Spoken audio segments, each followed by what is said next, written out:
তো হ্যালো বন্ধুরা, আমি নতুন একটা মোবাইল নিয়েছি। আমার মোবাইলটা কেউ চুরি করে নিয়েছে। তো আমি মোবাইলটাকে কেমনি বের করব? আমার মোবাইল এখন কোথায় আছে না আছে আমি সেটা কিচ্ছুই জানি না। তো আমি আমার সিম নাম্বার দিয়ে মোবাইলটা আমি কেমনি বের করব আমার মোবাইলটা কোথায় আছে? এর সাথে সিম নাম্বারের সাথে ইমেল আইডি পাসওয়ার্ড লাগবে। তো আমি কোথায় এনে ওটা ম্যানেজ করব? তো ওগুলো ম্যানেজ করবার কোনো প্রয়োজন নেই।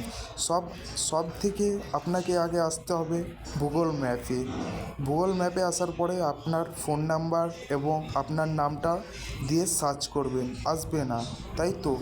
তারপরে আমাকে এখন ক্রোম ব্রাউজারে যেতে হবে। এখানে আসার পরে আপনার কোন সিম আছে, এয়ারটেল সিম আছে, ভোডা সিম আছে বা জিও সিম আছে। এখানে জিও অ্যান্টেক্স ইউর লোকেশন ফোন নাম্বার, এখানে ক্রোম ব্রাউজারে সার্চ করতে হবে। এখানে আপনার ফোন নাম্বার দিয়ে দিলাম ইয়ক স্ট্যান্ডস এফটিআরে ক্লিক করতে হবে। এখানে কোনো যদি নাম্বার ভুল থাকে তাহলে আবার চেঞ্জ করতে পারেন। তারপর এখানে আমি ভেরিফিকেশন করে দিলাম। আবার এখানে আমাকে মোবাইল নাম্বার দিতে হবে, আমি দিয়ে দিলাম মোবাইল নাম্বার। তারপরে আবার আরেকটা জিনিস আসবে এখানে। মেন সমস্যা হচ্ছে কি, আমার কাছে তো এখন কোনো ইমেল অ্যাড্রেস নেই। তো আমি ইমেল আইডি দিব কোথায় এনে, বা আমি পাসওয়ার্ড দিব কোথায় এনে? চিন্তা করার কোনো প্রয়োজন নেই। এখানে আপনার নামটা সিরিফ ঢেলে দিবেন।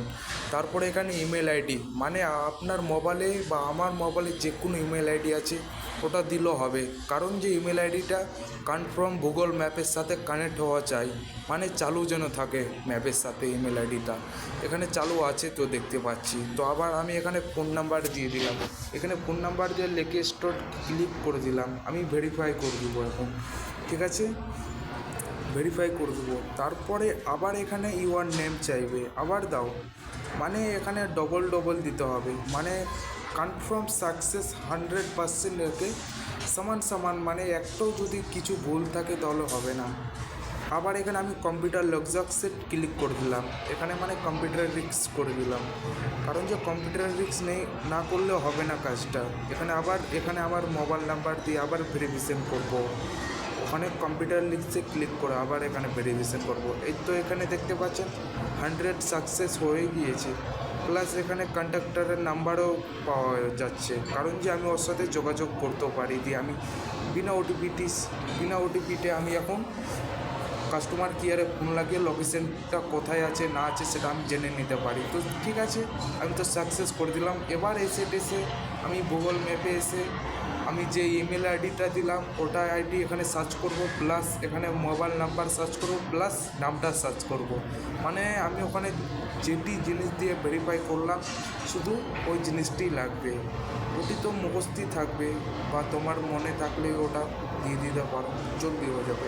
এখন দেখবেন কনফার্ম 100% লোকেশন ট্র্যাক হয়ে গিয়েছে, মানে সেকেন্ডটি চালু হয়ে যাবে। ওটা নিয়ে কোনো টেনশন নেই। শুধু ইমেল আইডিটা, এই লোকেশনটা আছে তো গুগল ম্যাপ আছে, প্লে স্টোরে যেয়ে গুগল ম্যাপটাকে ডাউনলোড করে নেবেন। ওর সাথে ইমেল আইডি একটা লিঙ্ক করে দেবেন, কনফার্ম হয়ে যাবে।